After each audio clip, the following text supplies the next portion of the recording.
प्रिय विद्यार्थियों, आज की कक्षा में आप सबका स्वागत है। मैं हूं मदन सिंह। आज कक्षा 9वीं में हिंदी स्पर्श भाग 1 में रहीम के दोहों का अध्ययन करेंगे। रहीम भक्ति काल के एक महत्वपूर्ण कवि थे। इनका जन्म लाहौर में सन 1556 ईस्वी में हुआ था। इनका पूरा नाम अब्दुल रहीम खान खाना था।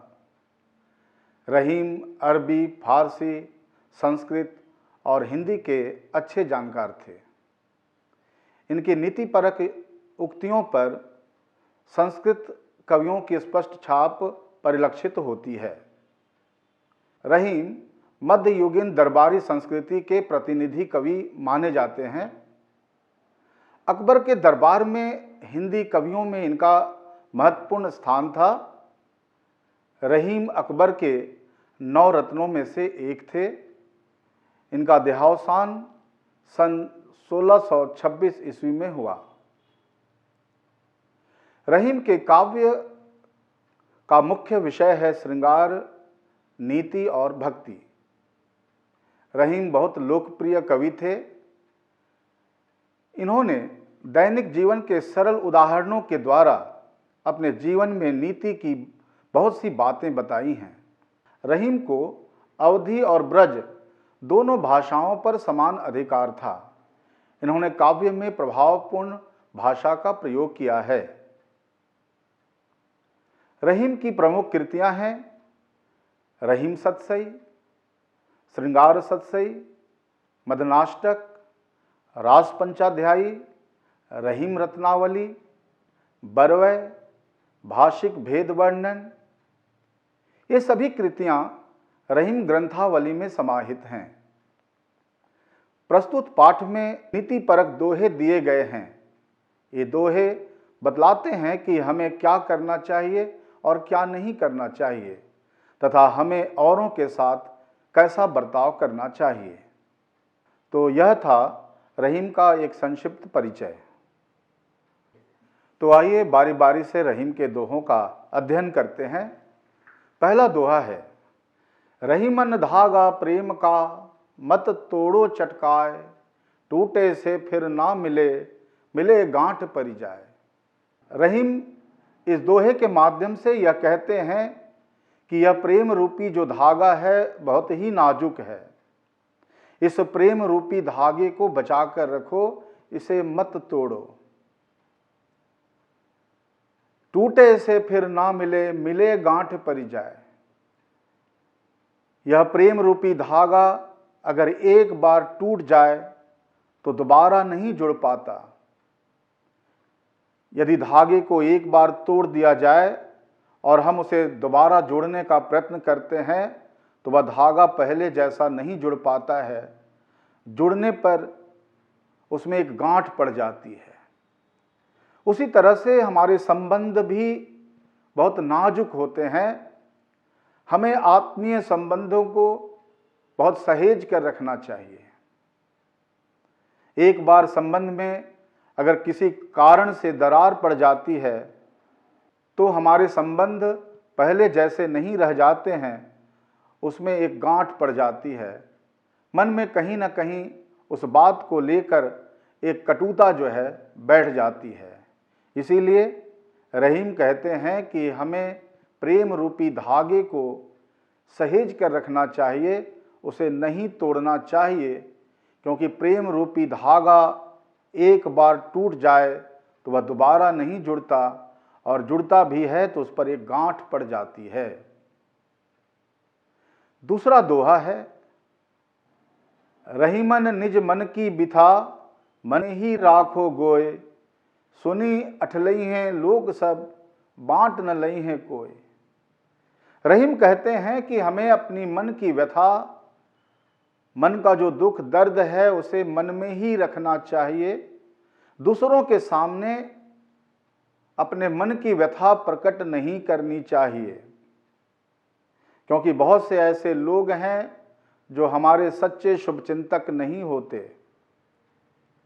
यदि हम दूसरों के समक्ष अपने मन का दुख प्रकट करते हैं, मन की व्यथा प्रकट करते हैं, तो वे हमारी सहायता करने के बजाय पीठ पीछे हमारी निंदा करते हैं, हमारी आलोचना करते हैं और हमें एक हंसी का पात्र समझते हैं। यही कारण है कि रहीम ने कहा कि हमें अपने मन की व्यथा, मन का जो भी दुख दर्द है, दूसरों के सामने प्रकट नहीं करना चाहिए, क्योंकि बहुत कम ही लोग हैं जो हमारे दुख दर्द को सुनकर हमारे प्रति सहानुभूति का भाव रखते हैं या हमारी सहायता करते हैं। बहुत से ऐसे लोग होते हैं जो हमारी पीठ पीछे हमारी निंदा करते हैं, हमारी आलोचना करते हैं, हमारा मजाक उड़ाते हैं। तीसरा दोहा है, एक साध है सब सधै, सब साधे सब जाय, रहीमन मूल ही सींचबो, फूले फले अघाय। रहीम कहते हैं कि हमें किसी एक की साधना करनी चाहिए।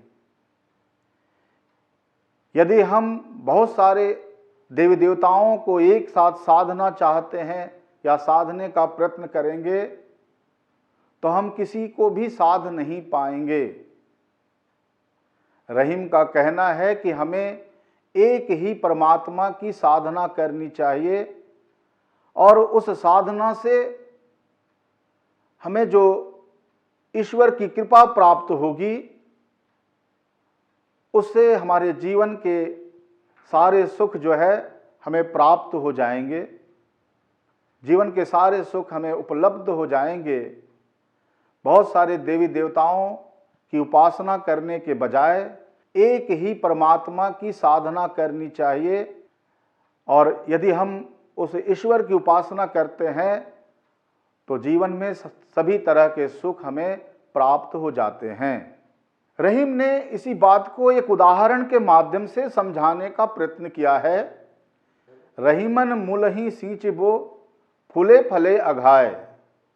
वे कहते हैं कि हमें किसी पौधे की जड़ में पानी डालना चाहिए, उसे सींचना चाहिए, और जब हम किसी पौधे की जड़ में पानी सींचते हैं तो एक समय ऐसा आता है जब वह पौधा फूलों से और फलों से लद जाता है, भर जाता है। उसी तरह से एक परमात्मा की उपासना करने से जीवन में सभी तरह के सुख हमें प्राप्त हो जाते हैं। अगला दोहा है, चित्रकूट में रमी रहे रहीमन अवध नरेश, जा पर विपदा पड़त है सो आवत यही देश। राम को जब 14 वर्षों का वनवास मिला था तो वे अपनी पत्नी सीता और अपने भाई लक्ष्मण के साथ वनवास गए थे और चित्रकूट में उन्होंने कुछ समय व्यतीत किया था। चित्रकूट में रमी रहे रहीमन अवध नरेश। राम जब चित्रकूट पहुंचे तो वहां के प्राकृतिक सौंदर्य ने उनका मन मोह लिया और उन्होंने वहीं अपनी कुटिया बनाई और वहीं रहने लगे। रहीम कहते हैं कि जिस व्यक्ति पर विपदा आती है, जिस व्यक्ति पर मुसीबत आती है, वही व्यक्ति उस क्षेत्र में पहुंचता है, वही व्यक्ति जिस पर विपदा आती है वह व्यक्ति ही उस प्रदेश में पहुंचता है, जाता है। वहाँ का जो प्राकृतिक सौंदर्य था अद्भुत था, तो उस प्राकृतिक सौंदर्य को, वहाँ की प्रकृति के रमणीय दृश्यों को देखने का उसे ही सौभाग्य प्राप्त होता है जिस पर विपदा पड़ती है। राम के जीवन में जब विपदा आई तब वे चित्रकूट गए और वहाँ उन्होंने अपना समय व्यतीत किया। चित्रकूट में रमी रहे रहीमन अवध नरेश, जा पर विपदा पड़त है सो आवत यही देश। श्री राम को 14 वर्षों का जब वनवास मिला तब वे अपने माता पिता से आज्ञा लेकर अपने भाई लक्ष्मण और अपनी पत्नी सीता के साथ वनवास गए और वहाँ चित्रकूट में उन्होंने कुछ समय व्यतीत किया था। रहीम कहते हैं कि जिस व्यक्ति पर विपदा आती है वह व्यक्ति ही चित्रकूट पहुंचता है, और वहां जब राम पहुंचे तो वहां के रमणीय प्राकृतिक दृश्य को देखकर बहुत प्रभावित हुए। तो उस रमणीय प्राकृतिक दृश्य को देखने का सौभाग्य उसे ही प्राप्त होता है जिस व्यक्ति के जीवन में विपदा आती है। अर्थात जीवन में यदि विपत्ति आती है तो हमें विपत्तियों से घबराना नहीं चाहिए, बल्कि उसे सहर्ष स्वीकार करना चाहिए और आगे बढ़ना चाहिए। अगला दोहा है, दीरग दोहा अरथ के आखर थोरे आही। दीरग दोहा अरथ के आखर थोरे आही, ज्यों रहीम नट कुंडली सिमटी कुदी चढ़ी जाही। दोहा एक छंद का नाम है जिसमें 13-11 की मात्राएं लगती हैं। आकार में दोहा जो है 2 पंक्तियों का होता है जिसमें 4 चरण होते हैं। लेकिन अगर अर्थ की दृष्टि से देखें तो दोहे का अर्थ बहुत ही गंभीर होता है, उसका अर्थ बहुत व्यापक होता है, उसका प्रभाव बहुत व्यापक होता है। दीरग दोहा अर्थ के दृष्टिकोण से देखा जाए तो दोहा बहुत प्रभावशाली होता है, भले ही उसमें अक्षर थोड़े होते हैं। ज्यों रहीम नट कुंडली सिमटी कुदी चढ़ी जाही। रहीम ने दोहे की तुलना नट के साथ की है। एक नट जो तमाशा दिखाता है, पहले वह अपने शरीर को समेट कर बैठ जाता है और जैसे ही उसका उस्ताद उसे इशारा करता है वह तुरंत रस्सी पर चढ़ जाता है और तरह तरह की कलाबाजियां दिखलाता है और लोगों को अपनी कला से मंत्रमुग्ध कर लेता है।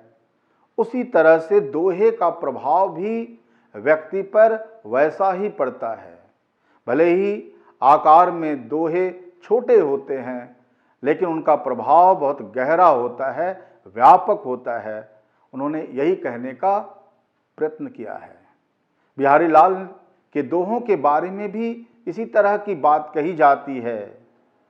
सतसैया के दोहरे और नाविक के तीर, देखन को छोटन लगे घाव करे गंभीर। अगला दोहा है जिसमें रहीम ने कहा कि धनी रहीम जलपंक को लघु जिय पियत अघाय, उदधि बड़ाई कौन है जगत पियास हो जाए।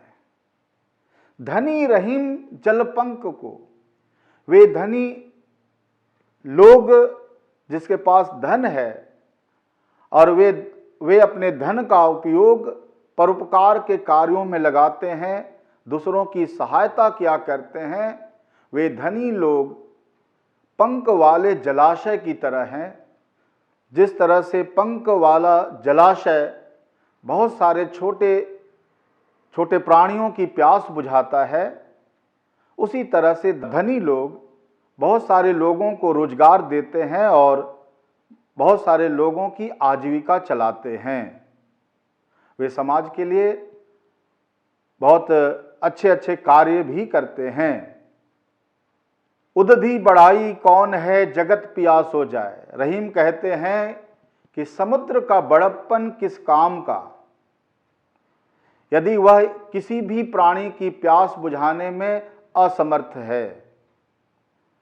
समुद्र जल से भरा होता है, जहां अथाह जलराशि होती है, लेकिन खारेपन की वजह से वह किसी की भी प्यास बुझाने में समर्थ नहीं होता, तो उसका यह बड़प्पन किस काम का है।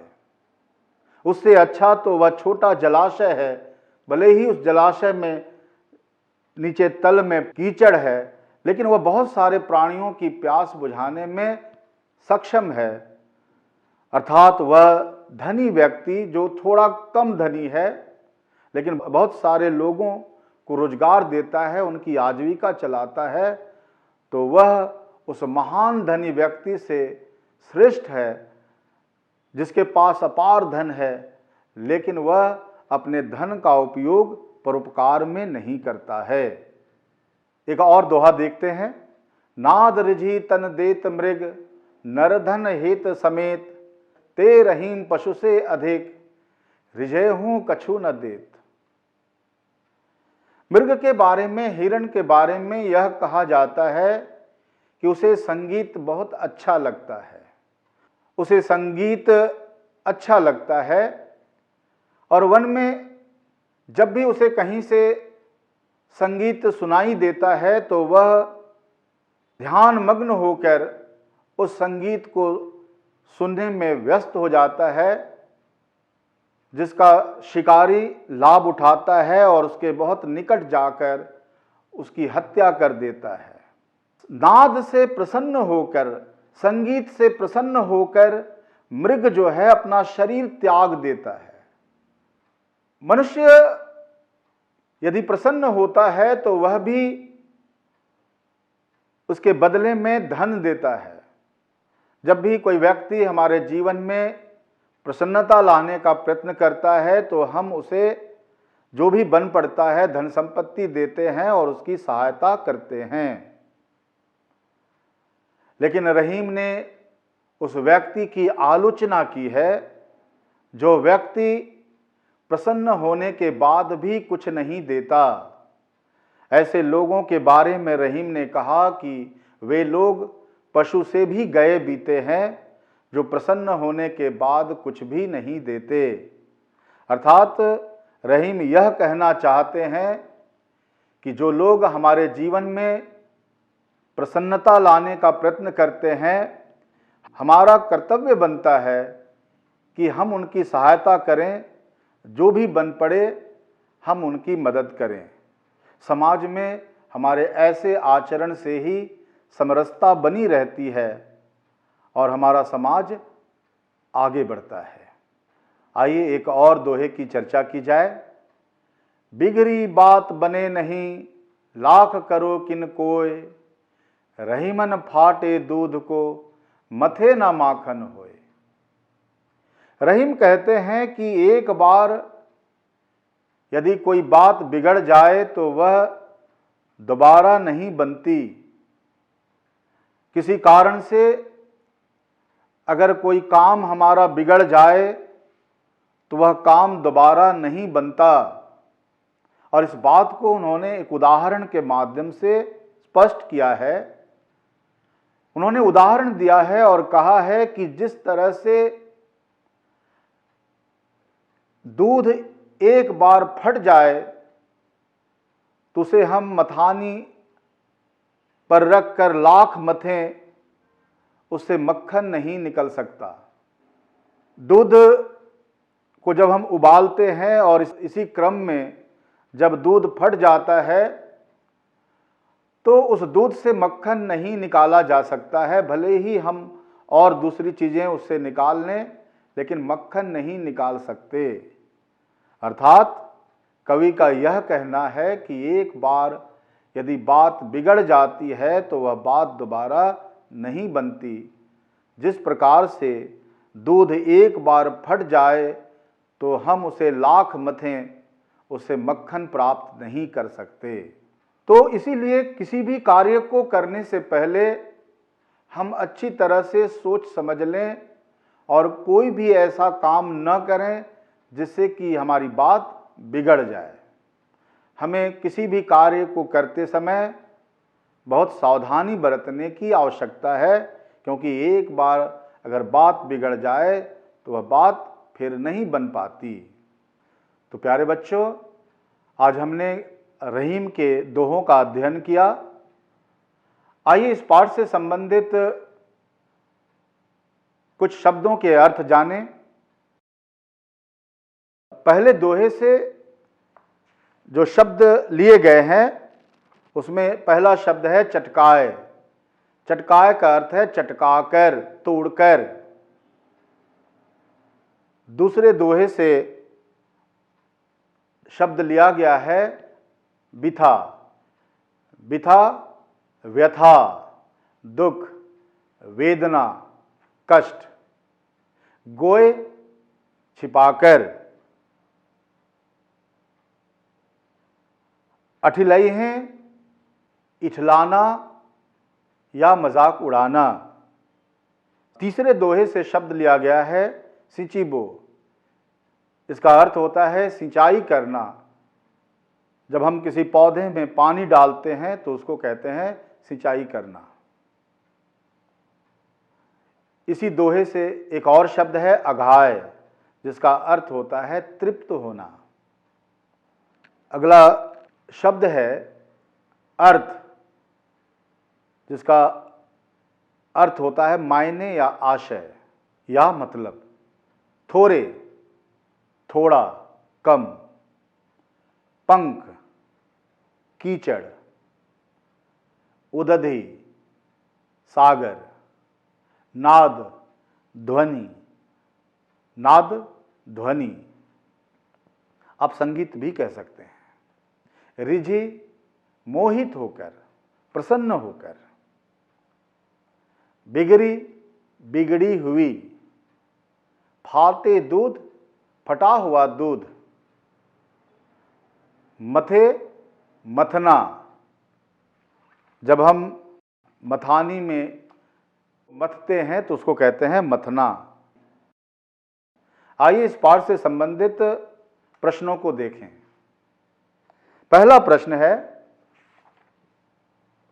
प्रेम का धागा टूटने पर पहले की भांति क्यों नहीं हो पाता? उत्तर, प्रेम आपसी लगाव, आकर्षण और विश्वास के कारण होता है। यदि एक बार यह लगाव और विश्वास टूट जाए तो फिर उसमें पहले जैसा भाव नहीं रहता। एक दरार मन में आ ही जाती है। ठीक वैसे जैसे कि धागा टूटने पर जुड़ नहीं पाता, यदि उसे जोड़ा जाए तो उस पर गांठ पड़ ही जाती है। दूसरा प्रश्न है ख, हमें अपना दुख दूसरों पर क्यों नहीं प्रकट करना चाहिए? अपने मन की व्यथा दूसरों से कहने पर उनका व्यवहार कैसा हो जाता है? उत्तर, हमें अपना दुख दूसरों पर प्रकट नहीं करना चाहिए। कारण यह है कि लोग दुख की बातें सुनकर प्रसन्न ही होते हैं। हमें अपना दुख अपने मन में ही रखना चाहिए। अपने मन की व्यथा दूसरों से कहने पर उनका व्यवहार परिहासपूर्ण हो जाता है। प्रिय विद्यार्थियों, आज के पाठ को हम यहीं विराम देते हैं। अगली कक्षा में इस पाठ से संबंधित शेष दोहों का अध्ययन करेंगे, उनके बारे में जानकारी प्राप्त करेंगे। धन्यवाद।